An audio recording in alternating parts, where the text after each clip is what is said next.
लोकसभा चुनाव नजदीक आ गए हैं और ऐसे में मध्य प्रदेश की फायर ब्रांड नेत्री उमा भारती ने अब अपना शक्ति प्रदर्शन टीकमगढ़ में दिखाया है।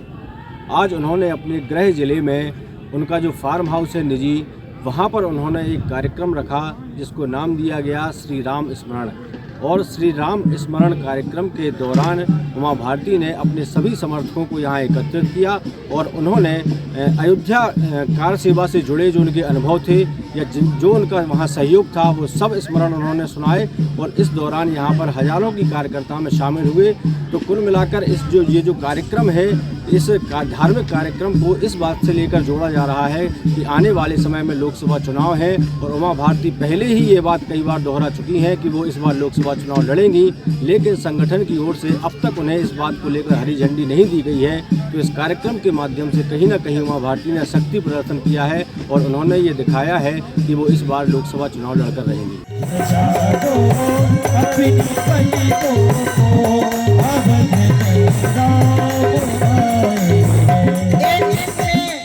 बात कर लूंगी चंपत राय जी से और बुंदेलखंड के लोगों को ले चलूंगी अपने साथ अयोध्या और अपन लोग फैजाबाद में उतर जाएंगे गाड़ियों से और वहां से 6 किलोमीटर पैदल चलेंगे और ऐसी भजन कीर्तन करते हुए चलेंगे। ठीक है? नहीं, गंगा उत्तर प्रदेश में नहीं बहती है, गंगा बंगाल में बहती है, उत्तराखंड में बहती है, बिहार में बहती है। ठीक है, आप ऐसी बातें मत करिए क्योंकि ये जो बात है ना आपकी, गंगा का अपमान करने वाली बात। अयोध्या में जिनको कहा है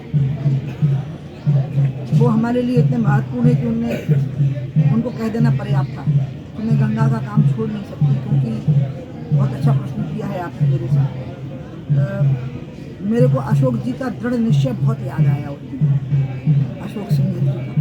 मैं उनका स्मरण ही करती थी। भाई साहब को मैंने कब से देखा, कितने धनी मानी घर में पैदा होके वो सभी को प्रचारित किया और उसके बाद किस तरह से वो पूरी दृढ़ता से इस पर डटे रहे, विश्वास करते रहे कि राम मंदिर बन के रहे। उस दिन भाई साहब नहीं थे लेकिन राम मंदिर की प्राण प्रतिष्ठा हो रही थी। मुझे लगा जैसे मेरी तरफ से कोई कमी रहेगी गंगा के कार्य और वो कमी को मुझे पूरा करना होगा और इसलिए अभी गंगा के काम में और पूरी ताकत से लगना होगा। और जो धारा गंगोत्री से चली है वो गंगा सागर तक पहुँच जाए, यही रास्ता मुझे खोजना होगा, इसी पे काम करना होगा। खत्म हो गया उनका, संभाल नहीं सकते वो, नकारात्मकता पे खड़े हैं, विकल्प प्रस्तुत नहीं कर पा रहे। ये आप याद रखिएगा, आपको विकल्प प्रस्तुत करना पड़ता है तब आप विकल्प बनते हैं। हम भी हैं ऐसे कहने से विकल्प नहीं बनते। आप प्रस्तुत करिए कि हम जो कर रहे हैं उससे बेहतर आप कैसे करें, उसको बताइए पहले आप उसको बेहतर, वो तो नहीं बता पाए ना। तो अगर आप विकल्प प्रस्तुत नहीं कर पाए हैं तो ये जो चुनाव है ये पूरी तरह से इस वर्तमान के विपक्ष को नष्ट करने वाला चुनाव है। खत्म कर देगा वर्तमान के विपक्ष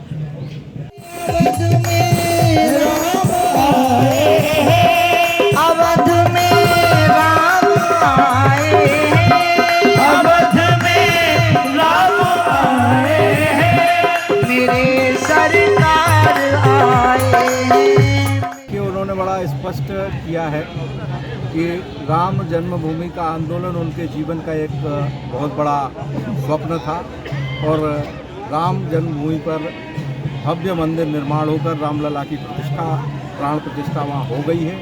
इससे बड़ा सुख और आनंद का विषय कोई उनके लिए नहीं हो सकता है। इस आधार पर उन्होंने इस स्थान पर जो राम जन्मभूमि में उनके मार्गदर्शक रहे उन सब का स्मरण किया और राम जन्मभूमि आंदोलन से जुड़े हुए सभी पहलुओं की चर्चा यहाँ उन्होंने कही है और उन्होंने बड़ा स्पष्ट किया है कि अब आगा राम जन्मभूमि पर मंदिर निर्माण के बाद यहाँ पर भव्य रामलला की प्रतिमा के स्थापन के बाद उनका अगला लक्ष्य गंगा सफाई का और गंगा जी का जो हरिद्वार से गंगा जी गंगोत्री से निकलती हैं वे गंगा सागर तक स्वच्छ रूप से पहुँचे या उनका अभियान शुरू होगा। इस नाते उन्होंने बात कही है। बाकी राजनीतिक कार्यक्रम नहीं था, यह पूर्णतः धार्मिक कार्यक्रम और उनका व्यक्तिगत। क्या लगता है आने वाली लोकसभा चुनाव में उमा भारती की सहभागिता रहेगी, चुनाव लड़ेंगी? ये बड़ा निर्णय है। ये मुझे लगता है कि पार्टी के शीर्ष नेतृत्व और उमा भारती जी के ऊपर ही निर्भर करेगा। मुझ जैसा छोटा कार्यकर्ता इस विषय पर कुछ बोलने में कार्यक्रम के बाद उमा भारती ने मीडिया से चर्चा की और उन्होंने बताया है कि अभी जो गंगा सफाई का काम है वो कुछ काम शेष रह गया है और इस बात को लेकर उन्होंने इस बात के संकेत दिए हैं कि जो गंगा सफाई का काम है वो शेष है और वो अब इस बात का संकेत है कि वो चुनाव लड़कर एक बार फिर मंत्री बनेंगी और वो गंगा सफाई का जो अधूरा काम है वो पूरा करेंगी। तो उन्होंने इशारों में ये कहा है कि अभी गंगा सफाई का काम अधूरा है जिसे उन्हें पूरा करना है और ये तभी संभव है जब वो इस बार लोकसभा चुनाव लड़ेंगी और केंद्र में मंत्री बनेगी। तो उन्होंने कुल मिलाकर इशारों में साफ कर दिया है कि उनका चुनाव लड़ना लगभग तय है। अब ये देखना है कि पार्टी और संगठन उन्हें कहां से चुनाव लड़ाते हैं। शैलेंद्र द्विवेदी, IBC 24 टीकमगढ़।